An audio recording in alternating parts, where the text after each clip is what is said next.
No te necesitamos aquí. El sobrino del CEO sonrió con suficiencia, despidiéndome a pesar de mi 90% de participación. En la siguiente reunión general de la empresa, su micrófono se cortó de repente. Hizo señales frenéticamente a la cabina técnica. El ingeniero solo lo miró fijamente, se quitó lentamente los auriculares y se cruzó de brazos. Ya no encajas en nuestra cultura, dijo, ajustándose su pequeña pulsera de la amistad como si acabara de resolver la paz mundial. Esa fue la frase. Ese fue el momento en que 5 años de advertencias con los ojos inyectados en sangre, reconstrucciones de bases de datos a las 3 de la madrugada, y una startup construida con café de máquina y bebidas energéticas, murieron en un gemido. Sin previo aviso, sin votación de la junta, solo el sobrino del CEO, Mateo. Sí, Mateo, instalado como director de operaciones como si hubiera sido invocado de una fábrica de influencers de LinkedIn, ahora sentado frente a mí en la empresa que yo construí, explicando mi obsolescencia con la confianza de un tipo que una vez vendió gominolas de CBD mal etiquetadas como suplementos no trópicos. Lo miré, realmente lo miré. Pelo engominado, zapatillas de 900 euros que no sabía pronunciar, y la expresión vacía de alguien cuyo trauma más profundo fue ser baneado de Discord por hacer spam de CryptoKitties. No se inmutó, solo sonrió como si hubiera ensayado este momento en el espejo del vestuario de su gimnasio de lujo. No dije nada. Eso fue lo que lo desarmó. No una protesta, no una réplica, solo nada. Ni pelea, ni lágrimas. Me puse de pie, recogí mi agenda y asentí una vez. El silencio zumbaba más fuerte que cualquier grito. La directora financiera parpadeó. La asesora legal se revolvió en su asiento.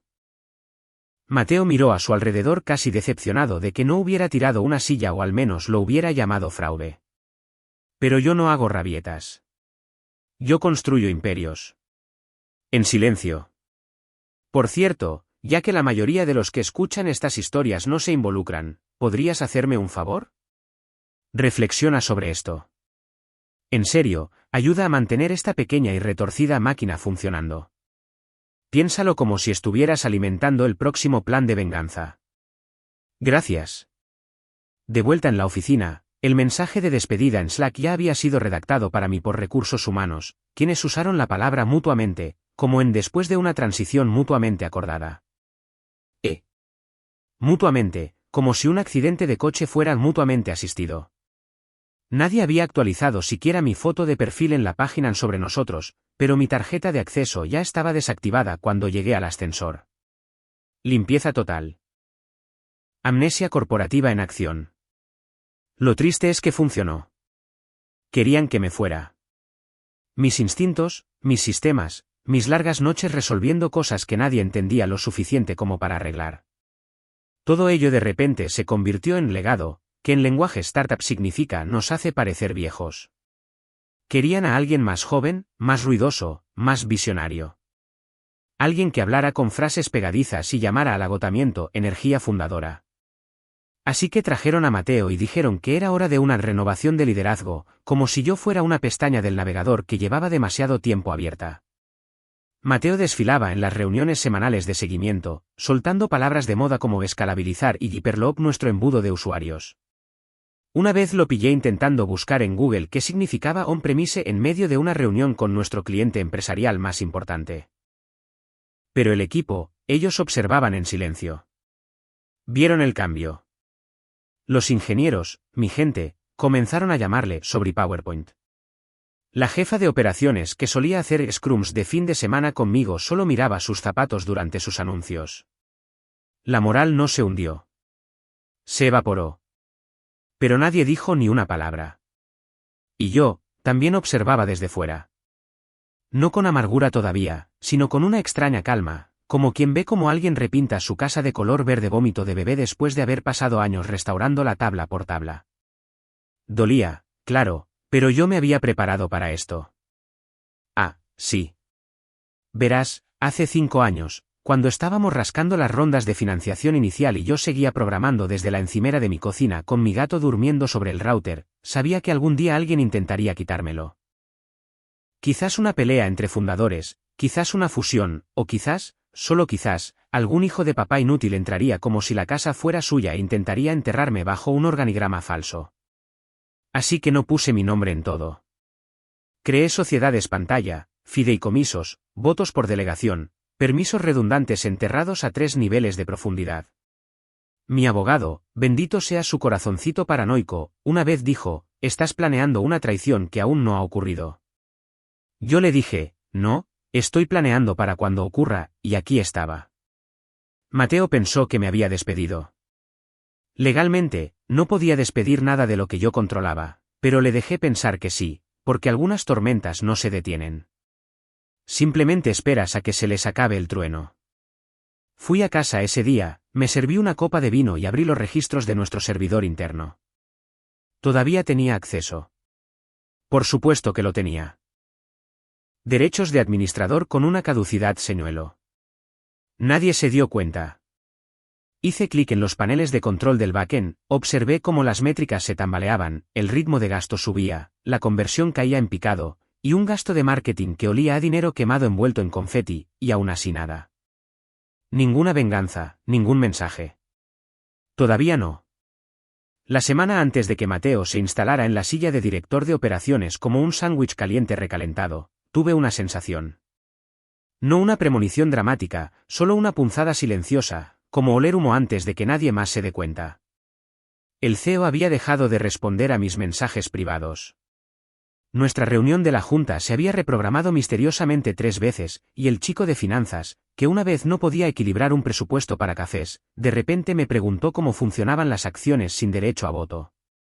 Debería haberme sentido insultada. En cambio, me reí tan fuerte que casi me ahogo con mi barrita energética. Porque hace 5 años, mientras el resto del equipo discutía si usar Slack o Discord, yo estaba al teléfono con un hombre llamado don Rafael Soler, un abogado de sucesiones y fideicomisos con el carisma de una impresora de la seguridad social y la mente estratégica de un villano de James Bond. Don Rafael no preguntó por qué quería que mis acciones estuvieran ocultas detrás de una sociedad holding registrada en un paraíso fiscal, propiedad de un fideicomiso gestionado por otro fideicomiso en otra jurisdicción opaca. Solo preguntó qué tan rápido lo necesitaba. Lo construimos como una fortaleza. Técnicamente, yo ya no era dueña de la empresa.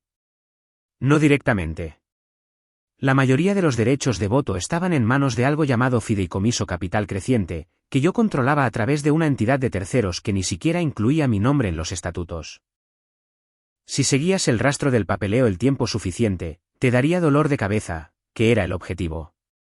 El pequeño golpe de estado de Mateo ni siquiera tocó el cableado real de la empresa. Desconectaron lo que pensaron que era el enchufe, y todo lo que habían arrancado era el cable de una lámpara decorativa. ¡Pobrecitos! Cuando Recursos Humanos me envió los documentos de salida, sonreí ante el lenguaje. Esta rescisión representa el fin de todas las responsabilidades formales. Bonito, como despedir al fontanero porque los lavabos están atascados. No protesté. No pedí indemnización. Ni siquiera programé el tradicional y pasivo-agresivo almuerzo de despedida. Eso fue lo que los desconcertó. ¿Sabes lo que sí hice? Envié el aviso a don Rafael. Copia a su asistente legal y a un hombre muy aburrido llamado Ricardo, cuyo título en LinkedIn era simplemente consejero de cumplimiento. Ricardo no publica memes. Ricardo no cierra el círculo. Ricardo archiva en silencio, a fondo. Él ya estaba 6 pasos por delante, marcando cláusulas en el acuerdo operativo que Mateo desconocía. Había una cláusula enterrada en la página 17 que requería el consentimiento unánime de todos los miembros con derecho a voto para destituir a un fundador ejecutivo. Yo tenía el 90%. Mateo tenía sueños, pero no la invoqué porque necesitaba que pensaran que habían ganado. Nada nubla el juicio de los hombres mediocres más rápido que la ilusión de poder. ¿Y Mateo? Él se pavoneaba como si hubiera conquistado Roma, sin darse cuenta de que la ciudad estaba construida sobre mi sistema de tuberías y que yo todavía tenía la llave de paso del agua. Empezó a publicar selfies desde la esquina de liderazgo en LinkedIn con leyendas como, las decisiones difíciles construyen empresas fuertes. Se atribuyó el mérito de un despliegue de backend que no entendía, pronunció mal containerizado y empezó a referirse a nuestro entorno de desarrollo como las cosas de la nube. Mis ingenieros le hacían capturas de pantalla a sus publicaciones y me las enviaban como trofeos de guerra. Y yo, me mantuve en silencio. Les dejé construir su imperio de confianza sobre una base de bloques de Jenga. La hoja de ruta del producto era ahora un delirio febril de presentación, lleno de frases como embudo de disrupción de IA y capas de gamificación Web3. Estaban girando tan rápido que casi esperaba que lanzaran un food truck de blockchain barbacoa. De vez en cuando recibía un mensaje directo de alguien que todavía estaba dentro. Oye, solo para ver cómo estás. Esto no se siente bien sin ti. Ayer intentó cambiar el nombre de nuestra aplicación a Busmark. Nunca respondí con estrategias. Solo un simple aguanta el tipo. Pero tras el telón, don Rafael y Ricardo se estaban moviendo. Actualizaron mi voto por delegación para activarse ante una tergiversación organizativa material. Presentaron una actualización silenciosa en el registro mercantil, reconfirmando la posición mayoritaria del fideicomiso. Sin prensa, sin ruido, solo las placas tectónicas legales moviéndose bajo la dinastía de saldo de Mateo. Que sonrieran. Que se regodearan. Porque en algún rincón polvoriento de su propia tabla de capitalización, la verdad esperaba en silencio, envuelta en un lenguaje legal que nunca entenderían, detrás de entidades que nunca controlarían. Y lo mejor de todo, me entregaron la caja de cerillas. Yo solo esperaba la habitación adecuada para prender fuego, o mejor dicho, para reclamar. Todo empezó con la nevera de kombucha. De la nada, la cocina, antes abastecida con comida de verdad para gente que trabajaba jornadas maratonianas, era ahora un santuario de té fermentado y bebidas de productividad buenas para el intestino. Mateo la desveló como si hubiera reinventado la rueda. Estamos construyendo cultura, dijo, sonriendo como un niño pequeño con pintura de dedos en la cara. Las startups prosperan con energía, vibes, comunidad. Lo que quería decir es que no entendía de producto, tecnología o flujo de caja. Así que compró puffs de colores neón y contrató a un consultor mensual de mindfulness llamado Sabio, cuyo nombre real, descubrí luego, era Fernando. Instaló un moodboard cerca del ascensor donde se suponía que los empleados debían escribir cómo se sentían con rotuladores de pizarra perfumados. Los ingenieros lo ignoraron. Los becarios dibujaron penes. Los de marketing escribieron agradecido en tinta pastel cada maldita mañana. Mateo se pavoneaba por todo ello como un líder de culto en fase beta. Charlas motivacionales semanales. Monólogos llenos de palabras de moda sobre alineación sinérgica y compasión disruptiva. Intentó iniciar un ritual en el que todos se aplaudían unos a otros al final de las reuniones generales. Vi una grabación. La mitad del equipo aplaudió. La otra mitad lo miró como si se hubiera tirado un pedo en un ascensor. Y entonces la verdadera podredumbre empezó a florecer. Primero, descartó nuestras herramientas de desarrollo internas a favor de una plataforma no-code, que le había vendido un gurú de IA que conoció en un brunch cripto en una azotea. No importaba que las herramientas que construimos internamente fueran la única razón por la que habíamos sobrevivido a 2 rondas de financiación fallidas. Las llamó tecnología heredada y dijo que debíamos soltar las historias limitantes. Luego despidió a 2 jefes de control de calidad y los reemplazó con un contratista de Fiverr que escribió mal el nombre de nuestra empresa en un informe de errores. Entregó el producto a una gestora de TikTok de 23 años que afirmaba estar obsesionada con la fricción del usuario. Ella pensó que API era un lugar de batidos. El analista financiero Javier, un tipo tan recto que una vez ordenó por colores sus calcetines, empezó a llegar tarde. Supe que algo andaba mal cuando incumplió un plazo por primera vez en 2 años. En silencio, sin fanfarrias, simplemente tarde. Luego llegaron los mensajes. El primero fue de Elena, la ingeniera líder. Solo una línea, aún tienes acceso. Miré el mensaje durante 1 minuto, lo volví a leer, luego tecleé siempre. Sin emoji, sin seguimiento, no era necesario. 2 días después, Laura, de producto, la de producto de verdad, no la Barbie de TikTok, envió un enlace de Dropbox sin contexto. Era una hoja de cálculo titulada Decisiones que nos pasarán factura V2. La primera fila solo decía, Mateo cree que las pruebas de carga son una tendencia de TikTok. No respondí. Solo observé, tomé nota, respiré. La esperanza no llega con fuegos artificiales. Aparecen mensajes crípticos de Slack y documentos silenciosos de Google Docs. En ingenieros olvidados que eligen quedarse hasta tarde, no porque crean en el liderazgo, sino porque recuerdan por qué empezamos. Una semana después, Javier envió una hoja de cálculo de proyecciones de ritmo de gasto. Nada en el cuerpo del correo electrónico, solo el archivo escenario de pesadilla de flujo de caja proyectado, XLSX. Dentro había notas, pequeñas y crípticas como susurros escritos en los márgenes. Una decía, si duramos 6 meses más, será un milagro. Otra, alguien aprobó el gasto de la campaña de influencers. Resultó que Mateo había dado luz verde a una asociación de 6 cifras con una gurú de estilo de vida que fue cancelada por decir que las mujeres podían curar la ansiedad con huevos de cristal. La influencer publicó una vez, escribió mal nuestro nombre y nunca más nos mencionó. Fue entonces cuando supe que esto no era una toma de control. Era un colapso en cámara lenta. Un barco hundiéndose que lanzaba confeti para distraer de la línea de flotación. Pero yo no estaba sola. Ya no. Elena envió una captura de pantalla. Siguiente comentario de código de un commit de backend subido a las 2:13 de la madrugada para que consta. Ella lo construyó, no él.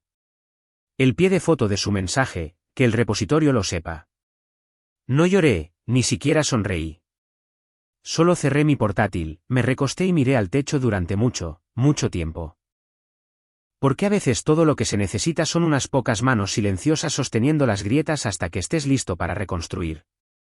La primera vez que inicié sesión de nuevo, esperaba a medias que saltaran las alarmas. Luces rojas parpadeantes, Slack explotando, Mateo gritando en mayúsculas desde el tejado.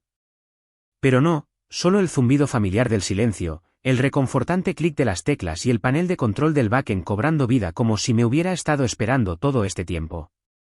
Nunca revocaron mi acceso. No porque se olvidaran.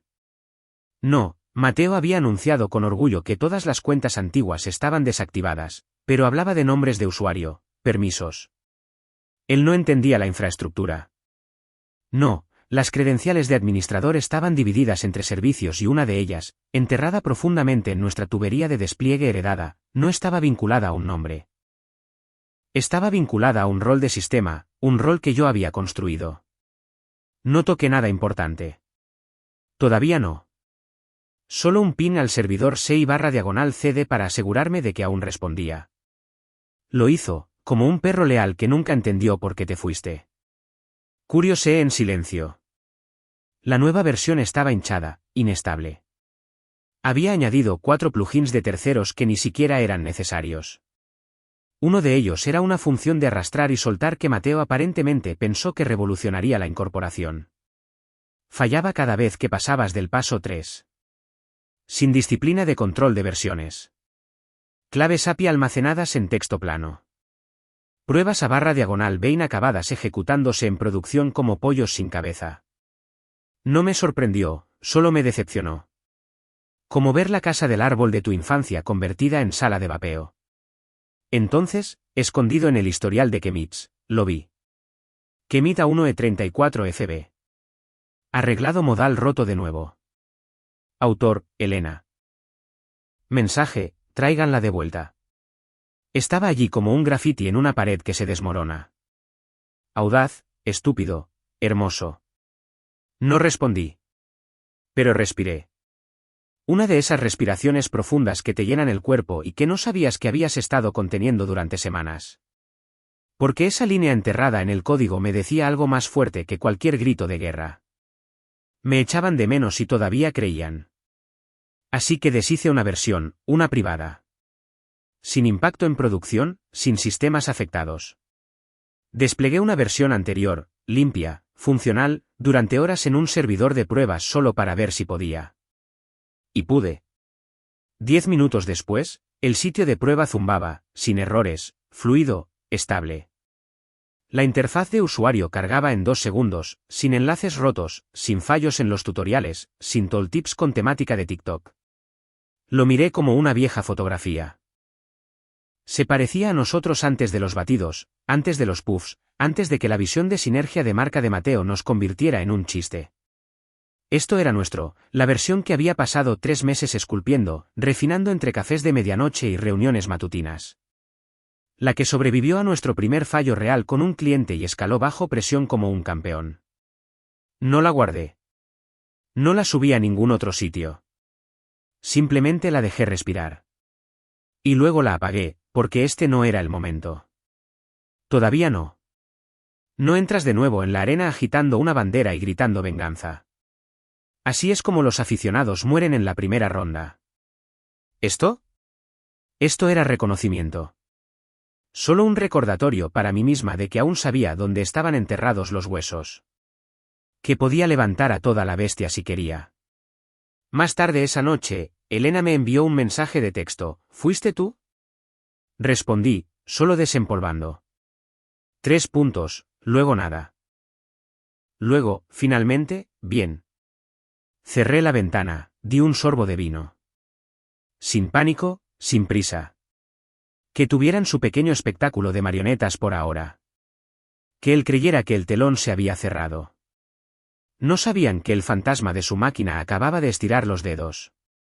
Mateo lo llamó el Plan Fénix, como en quemar todo hasta los cimientos y esperar que algo sexy surja de las cenizas.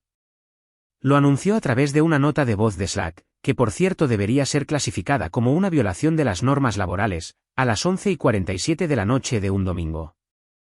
Había estado marinando en la innovación todo el fin de semana y decidió que estábamos pivotando de herramientas de flujo de trabajo empresarial a, esperen, microservicios de monetización para creadores. Nadie sabía qué significaba eso. Mucho menos Mateo. Sus palabras exactas fueron: ayudamos a los influencers a influir mejor. No somos un producto. Somos una arquitectura de vibras. Al día siguiente, la mitad del equipo de QA fue despedido con un email insípido y un enlace a un blog post de Career Karma. A los desarrolladores se les dijo que serían eliminados progresivamente en favor de un equipo offshore que Mateo encontró a través de un tal Víctor en Telegram. La nueva plantilla ni siquiera obtuvo credenciales de acceso para la incorporación durante los primeros 4 días. Lanzaron una actualización en vivo que bloqueó toda la experiencia móvil. Mateo lo llamó un sprint de aprendizaje. Elena me reenvió el registro de Chemits con un subtítulo de una sola palabra: masacre. Mientras tanto, yo estaba sentada en la mesa de mi cocina, rodeada de envases de comida para llevar, revisando los registros financieros porque Mateo no solo tenía malas ideas. Tenía malas ideas caras. Y como mi acceso a la capa financiera nunca había sido revocado gracias, lagunas en la autenticación multifactor y reasignación de roles perezosa, vi en tiempo real cómo la empresa desangraba dinero como un novio de Las Vegas en su segundo divorcio. Esto es lo que vi: 74.000 euros en activación de marca con una agencia de marketing que principalmente reposteaba nuestros tweets, 118.000 euros en inversiones culturales, que incluían la nevera de kombucha, un mural de un ornitorrinco con gafas de sol y una insignia NFT de espíritu de equipo que nadie pidió, 212.000 euros al equipo de desarrollo offshore, pagados por adelantado, quienes hasta el día de hoy nunca han entregado una versión sin errores, y mi favorita personal, 19.300 euros en coaching de optimización ejecutiva para Mateo, que aparentemente implicaba que él se sentara en una cámara de sal, escuchando ruidos de ballenas mientras escribía un diario sobre dinámicas de poder. El ritmo de gasto se había triplicado. Los ingresos se estancaban. La rotación de clientes subía como moho en un sótano inundado. Y, sin embargo, Mateo sonreía en las videollamadas de Zoom, presumiendo de resonancia en el mercado y anunciando una gran revelación en la próxima reunión general, diciendo que estábamos a días de revolucionar los puntos de contacto digitales. La junta, silenciosa, distante, ebria de proyecciones de serie B y desesperada por no parecer que habían apostado por el caballo equivocado. Así que tomé una decisión. No venganza, no ego. Hacer triaje al paciente mientras la familia discute sobre los muebles. Abrí un canal seguro, IP falseada, metadatos ocultos, usé un antiguo teléfono desechable vinculado a una SL que una vez creé para un proyecto secundario. Redacté un paquete y lo envié a 3 personas, el inversor principal de la junta, nuestro principal suscriptor y la firma de contabilidad externa de la directora financiera. Dentro, flujo de caja mensual frente a ingresos, tendencia negativa del 31%, exposición fiscal no declarada por gastos creativos, contratos con influencers que nunca publicaron y uno que nos bloqueó a mitad de campaña.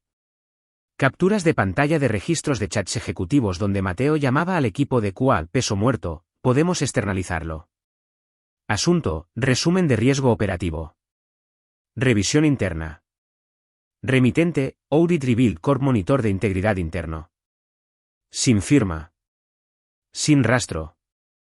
No esperé una respuesta, pero sabía que lo habían visto. La asistente de la directora financiera eliminó su perfil de LinkedIn al día siguiente. El portal de la Junta entró en mantenimiento programado a la mañana siguiente.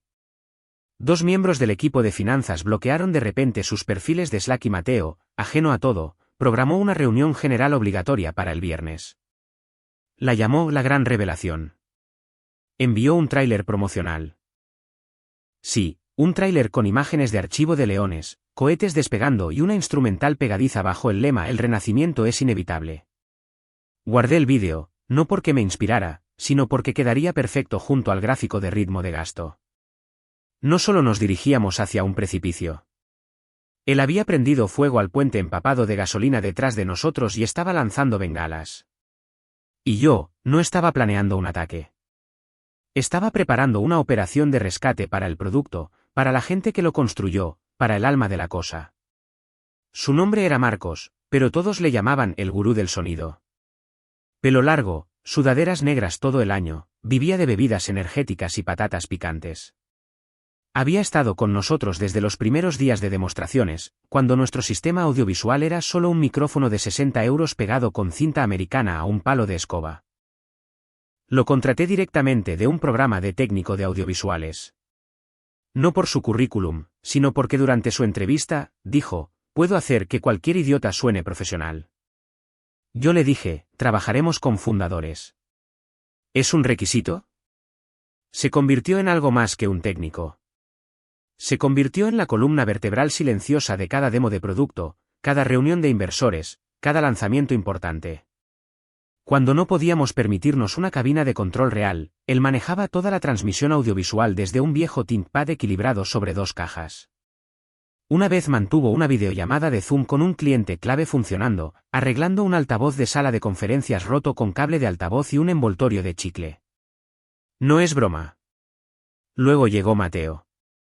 Mateo pensó que Marcos era demasiado analógico. Dijo que necesitábamos energía mediática y lo reemplazó con una agencia de Los Ángeles que llegó tarde a su propia llamada de incorporación. Pero Marcos no renunció. Fue reasignado a operaciones de instalaciones, lo que significaba limpiar pizarras y montar sillas plegables para mesas redondas de bienestar. Se quedó, observando en silencio. Así que cuando lo contacté, no fue una propuesta. Fue un ajuste de cuentas. Encontré su email personal en un documento compartido de 2019 etiquetado como "no borrar". Escribí exactamente una frase: "¿Todavía crees en lo que construimos?". A los 5 minutos, llegó su respuesta: "¿Cuándo me necesitas?". Nos reunimos en el muelle de carga detrás de la antigua oficina, como si estuviéramos planeando un atraco, no una presentación. Él estaba apoyado en un carrito lleno de alargadores, fumando un cigarrillo de clavo como una especie de monje sonidista de cine negro. "No estás aquí por venganza", dijo. No como pregunta, solo como un hecho. "No", dije. "Solo por la verdad". Él asintió, tiró el cigarrillo y preguntó, "¿Qué quieres que pase?". "Quiero que escuchen la verdad, que la vean, y quiero que tú decidas cuándo se corta el micro". Una pequeña sonrisa se dibujó en su boca. "Mateo se va a cagar en los pantalones de lino". Revisamos la logística. Mateo había externalizado la transmisión a un equipo de freelancers que eran, cito, "orientados a la marca, pero no técnicos, traducción, idiotas caros". Marcos todavía tenía acceso a la infraestructura de transmisión. Él mismo había cableado la infraestructura original y nunca la habían cambiado por completo. Todo lo que necesitaba era un momento de silencio, un micrófono roto, una diapositiva congelada, y luego el traspaso.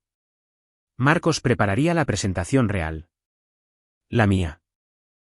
Sin dramatismo, sin animaciones, solo estructura de propiedad, hechos y registros, y luego dejaría que los números hablaran por sí solos. No pidió pago. Ni siquiera preguntó qué le sacaba él. Solo dijo: "Me salvaste el culo cuando casi me despiden por jurar a un miembro de la junta. Dijiste, Marcos es la única persona en esta sala que sabe cómo arreglar algo que realmente importa. ¿Te acuerdas de eso?". Sí, dije, porque era verdad. Nos dimos la mano. Sin contratos, sin acuerdos de confidencialidad, solo 2 personas que recordaban cuando esta empresa todavía significaba algo. Antes de los de JS en la azotea, antes de las presentaciones llenas de gifs de leones y metáforas de dopamina, antes de que Mateo intentara construir una personalidad a base de citas de 10X y Colonia Cara. Marcos se fue esa noche arrastrando un carrito lleno de cables detrás de él, tarareando para sí mismo. Fue entonces cuando lo sentí. No rabia, no amargura, vindicación, porque el liderazgo no se trata de palabras de moda o puffs. Se trata de quien sigue apareciendo cuando tú no estás en la sala. Y Marcos nunca dejó la cabina. Solo esperó el momento justo. Viernes, 9:48 de la mañana. El reloj de cuenta atrás marcaba en la transmisión a toda la empresa. All Hands comienza en 12. Mateo estaba entre bastidores en lo que le exigió que se llamara la sala VIP para ejecutivos, llevando una chaqueta sin camiseta debajo. Su pelo estaba recién engominado con algo que parecía necesitar una etiqueta de advertencia. Caminaba en círculos lentos y teatrales, practicando sus frases como si estuviera a punto de lanzar un culto, no un producto. Hoy, susurró, mirándose en un espejo de mano. Hemos dado a luz al futuro. Marcos, en la cabina técnica de arriba, silenció el canal audiovisual solo para evitar vomitar. Mientras tanto, yo estaba sentada en casa, el café frío, el wifi conectado por cable, 4 ventanas abiertas en un segundo monitor, cada una rastreando una capa diferente de la transmisión. Primero inició sesión el miembro de la Junta 2, luego el 4, luego el vicepresidente de estrategia, luego nuestro mayor inversor, su nombre brillando como una advertencia parpadeante en la lista de asistentes, y el calendario de la directora financiera mostraba conectado vía iPhone. Luego Laura de producto, luego Elena, luego Javier, todos estaban allí, toda la organización. Él no tenía ni idea. En la sala VIP, Mateo estaba haciendo flexiones sobre la alfombra antes de una presentación en vivo. Terminó con un gruñido, aplaudió, luego se giró hacia el equipo de cámara como si esperara aplausos. Marcos, con cara de póker, 10 minutos. Mateo sonrió, desenvolvió una barrita proteica y guiñó un ojo a una becaria de comunicaciones junior cuya alma abandonó visiblemente su cuerpo. Marcos me conectó a la línea de comunicación interna el tiempo suficiente para que yo le oyera decir, señal buena. Disparador listo. A tu señal. Mis manos se posaron sobre las notas. No para leerlas, solo un ritual. La presentación original, la antigua hoja de ruta, métricas que no había tocado en meses. Las hojeaba como se hojea un anuario antes de un funeral. Mi corazón no latía con fuerza. Tamborileaba. Como una advertencia, como una cuenta atrás. Cada segundo, un paso más cerca. 9:58, Mateo subió al escenario. Las luces se atenuaron. Anuncio ejecutivo parpadeó en la pantalla de cada empleado. Salió pavoneándose como un presentador de concursos a punto de regalar motos de agua. Vi cómo se le iluminaba la cara mientras la cámara grababa. Saludó. Lanzó un beso. Literalmente, lanzó un beso. El dedo de Marcos se cernía sobre el disparador. 3, susurró. 2. Respiré hondo, porque cuando el silencio llega, tiene que caer como un trueno. Mateo se adentró en el foco como si estuviera hecho solo para él. Brazos abiertos, el rostro resplandeciente como si acabara de ganar un reality show para beneficiados por fideicomisos. Señoras y señores, irradió, su voz suave y hueca. Este es el amanecer de Click. Nada. Ninguna voz, ningún eco, solo silencio estático, nítido y limpio como si el universo contuviera la respiración. Mateo parpadeó, golpeó el micro, intentó de nuevo. Un chasquido estático, un galimatías futurista, y luego nada en absoluto. Soltó una pequeña risa nerviosa, miró hacia un lado del escenario, hacia la cabina técnica, levantó ambas manos como diciendo, chicos. Entonces las pantallas detrás de él parpadearon. Sin música, sin transición, sin colores de marca, solo una diapositiva estéril, en blanco y negro, participaciones accionarias y derechos de voto por delegación. Un desglose visual, y debajo, preparado por, fundador arquitecta, miembro controlante clásico. Mateo se congeló, un pie hacia adelante, la boca medio abierta, la cámara lo capturó en 1080p de confusión, sus manos todavía a medio gesto como una estatua de cera atrapada en un fallo. Desde donde yo estaba sentada, oí a Marcos exhalar lentamente por la nariz, un dedo todavía en el disparador. En casas, oficinas y cabinas de coworking en 4 zonas horarias, la gente se inclinó. Los canales de Slack dejaron de sonar. Un desarrollador en Berlín pausó su pipeline de SI.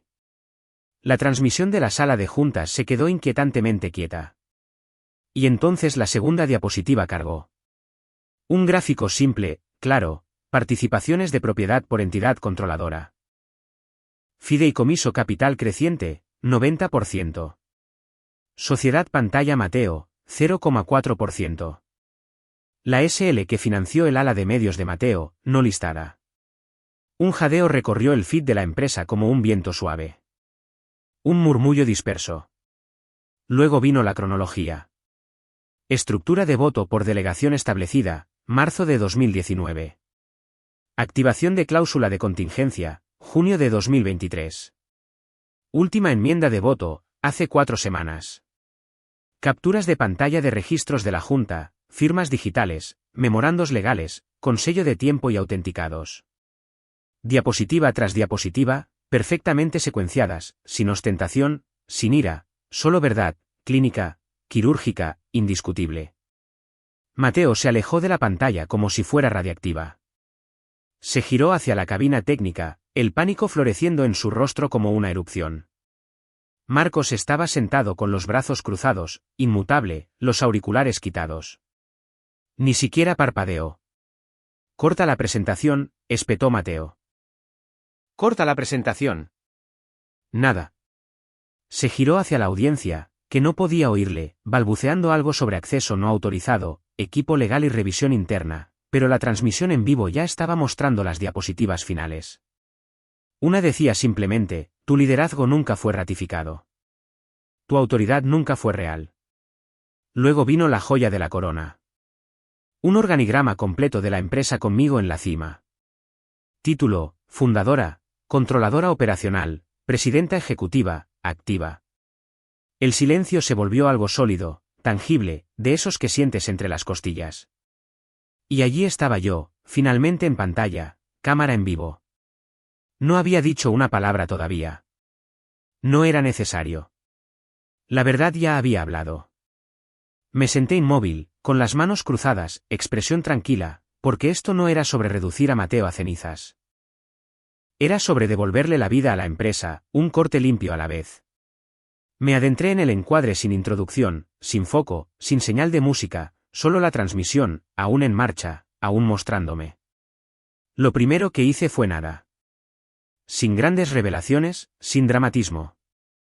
Caminé hacia el centro del escenario, lenta, deliberada, y me paré donde Mateo había estado pataleando segundos antes. Él estaba a un lado ahora, congelado, pálido, como si alguien le hubiera quitado el cargador del alma. Su boca se movió, pero no salió sonido. Quizás todavía intentaba hablar.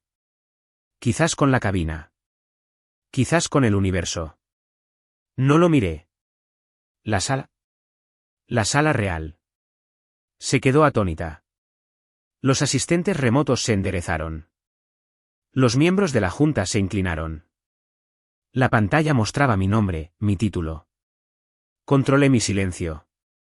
Dejé que la última diapositiva se mantuviera detrás de mí. Control operacional transferido. Efectivo inmediatamente. Sin color, sin logo, solo blanco y negro como suele ser la verdad. Entonces, finalmente, hablé. Con calma. Dijiste que no me necesitabas. Pausa. Estoy de acuerdo. Necesitas a alguien mejor. Nadie se movió, ni siquiera Marcos. Escaneé la sala, luego miré directamente a la cámara, a la transmisión de la sala de juntas, a la videollamada de inversores que llegaba a cada inicio de sesión de Slack en la empresa. Esta tarde, dije, habrá una votación formal de la Junta para reestructurar el liderazgo ejecutivo actual según la cláusula 12.3c del estatuto original. No necesité explicar lo que eso significaba. Los más avispados ya estaban abriendo documentos. El resto se estaban tomando el pulso. Las notificaciones se enviarán en la próxima hora. El equipo legal ha sido informado. Me giré hacia Mateo.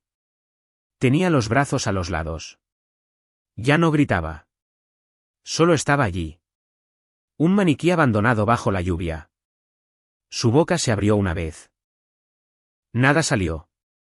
Di un paso hacia él, me detuve justo antes del borde del foco y dije, el mic drop no está incluido.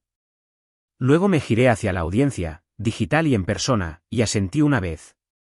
Eso fue todo. Sin regodeo, sin teatralidad, porque el poder no necesita gritar. La verdad ya había hablado. No quemé la empresa.